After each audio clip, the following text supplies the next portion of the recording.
Hi, and welcome to HACC Channel 99 Morning News. I'm Dimitri Fort. And I'm Giovanni Vargas. Members of the Cuban National Assembly on Wednesday will begin a two-day process to elect a new president to replace Raul Castro. For the first time in nearly 60 years, Castro won't be at the helm of Cuba's communist-run government. For a man frequently accused of being a dictator, Raul Castro has an unusual wish. He wants to retire.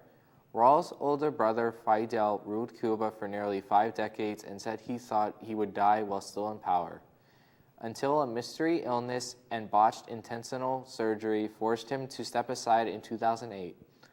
Raul Castro took over as president of Cuba, but said he would limit his reign to 2 5-year terms. Only hours remain before a new president of the communist-run island is due to be elected. Even though he will remain as a powerful first secretary of the Cuban Communist Party, Cuban government officials say Raul Castro is expected to live in semi-retirement in Cuba's second-largest city, Santiago de Cuba, where residents there say he recently built this house and where Fidel Castro was buried in 2016. Castro is stepping down as the economy of Cuba's close ally Venezuela implodes. Relations with the U.S. are at the worst point in decades, and thousands of Cubans are still recovering from Hurricane Irma. What is certain is that whoever the next president of Cuba is, they have their work cut out for them. And in national news, former First Lady Barbara Bush has died at the age of 92. The Bush family spokesman announced her early this week. The matriarch of a political dynasty, Barbara Bush was one of only 2 women in American history to be both the wife and mother of a U.S. president. America loves Barbara Bush. Born Barbara Pierce in Queens, New York, she was 16 when she met a young man at a Connecticut country club who would change her life, George Herbert Walker Bush. I married the first man I ever kissed. You talk about a bore. I am the world's worst. The Bushes crossed the country to Texas and had 6 children. Their daughter, Robin, died of leukemia when she was just 3, a tragedy that had an enormous impact on Barbara. My reaction was, I love every person more because of Robin. As her husband shifted to a life of public service, Barbara Bush remained out of the spotlight until he was elected as Ronald Reagan's vice president in 1980. And 8 years later, George H.W. Bush became the 41st president. Barbara Bush loved living in the White House. As First Lady, she established a nonprofit dedicated to literacy and raised hundreds of thousands of dollars for her best-selling book that showcased the White House from the first dog's point of view. I love you, For Precious, George with and all my Barbara, heart, their and to know that 73 you love years me means together my life. included How often decades I of have thought devotion. about the immeasurable joy that will be ours someday. How lucky our children will be to have a mother like you. 2 of those children, George W. and Jeb, would continue a life in politics as president and governor of Florida. In or out of politics, the legacy Barbara Bush nurtured will live on through her family, children, and grandchildren. I know that I'm the world's luckiest woman. I think if I sort of put it in a nutshell, these are the things that are important to me: faith, family, and friends. For regional news, Starbucks is closing its 8,000 company-owned stores in the U.S. on Tuesday, May 29th, to educate employees on racial bias. The news follows an uproar over the arrest of 2 black men who were waiting for a friend at a Philadelphia Starbucks last week. The store manager called the police, and the men were arrested for trespassing. The company says CEO Kevin Johnson met with the 2 on Monday and apologized for how they were treated. The racial bias training will be given to about 175,000 workers. Salad lovers, listen up. The Centers for Disease Control and Prevention says to stay away from all chopped romaine lettuce. The CDC says an E. coli outbreak linked to chopped romaine has affected at least 53 people in the last month. Illnesses were reported in 16 states, most from Idaho, Montana, New Jersey, and Pennsylvania. Symptoms of E. coli include severe stomach cramps, diarrhea, and vomiting. In some cases, it can be life-threatening. The CDC says if you have stomach-bought chopped romaine lettuce at home, including salads and salad mixes, don't eat it, throw it away. In local news, attention coffee lovers, Starbucks is coming to the Hazleton area. national coffee chain will be an opening of new Starbucks on Route 93 in Sugarloaf Township. The restaurant will be part of a 3-store complex planned for the 1.7-acre site next to Damon's Restaurant.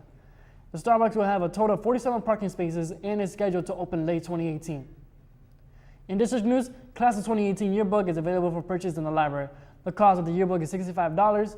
This includes 256 full-color pages featuring sports, clubs, senior day, prom distinguished grad ceremony, and graduation, plus more. Don't miss this opportunity to preserve cherished memories. Attention Class of 2018, prom tickets have arrived. Starting Monday, April 23rd, they will be on sale in the library. Cost of the tickets are $40 each and sales end May 4th.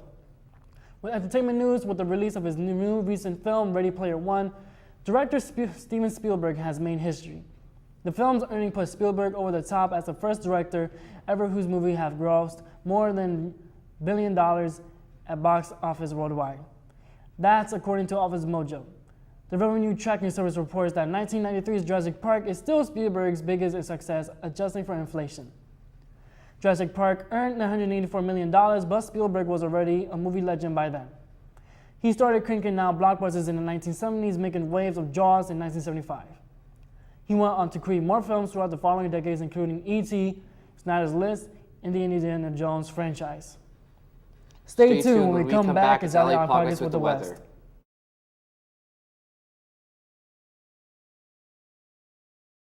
Morning, Gary.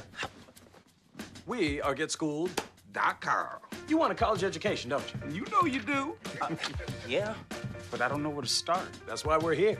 We're free, handsome, I think we're breathtaking. and here to guide you through every step of the way, starting with attendance. Gary, financial aid forms. Biology homework, G. I got this. Is that Bran?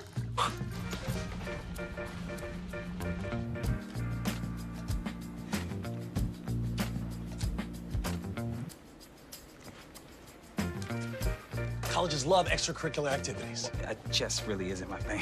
I got this. Doesn't matter. Go ahead. Picking a college, man. You and us go together like tacos and Tuesday. And I love tacos. Fire and ice. Those don't really go together. Go to getschool.com for more info. Welcome back. Hey Ali, is Mother Nature going to give us our spring yet, or are we going to have even more snow? Because I'm tired of it. I don't know, we just have to be patient and wait to see. Hi everyone, I'm Ali Pogwis, reporting for Houston Area Career Center's Channel 99 weather. Currently it is 36 degrees and cloudy outside of the Career Center. The highest temperature today will be 48 degrees and the lowest will be 30 degrees. The forecast is partly cloudy with a 0% chance of precipitation, which is pretty great because I'm sure everyone is done with the rain. Tonight will be clear with a low of 30 degrees. The sun today rose at 6:18 a.m. and will set at 7:49 p.m. The moon tonight will be a waxing crescent and be 54% visible. The record for high temperature was 82 set back in 1941, and the record for low temperature will be 17 set back in 1926. That's all the time I have for you guys today. Here's a look at your 7-day forecast, and then we will send it to Denzel with sports.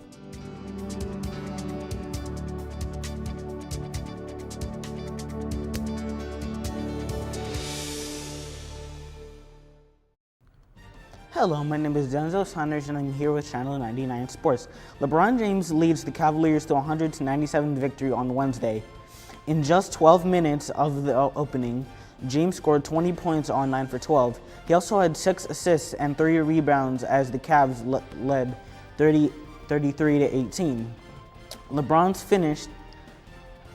James finished with a total of 46 points on 17 for 24 shooting. It is the 20th time he has scored at least 40 points in a playoff game.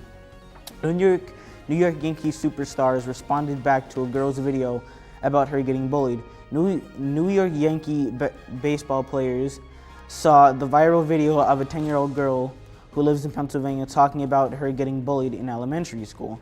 The players responded back on Twitter saying, "We saw the video you made and we want you to know that you're not alone." I'm Denzel Saunders reporting for sports, and thanks for watching. Thank you for watching. I'm your host, Giovanni Vargas. And I'm Dimitri Fort. And we are Channel 99 Morning News. Bye. Bye. I messed up, right? know what was bad?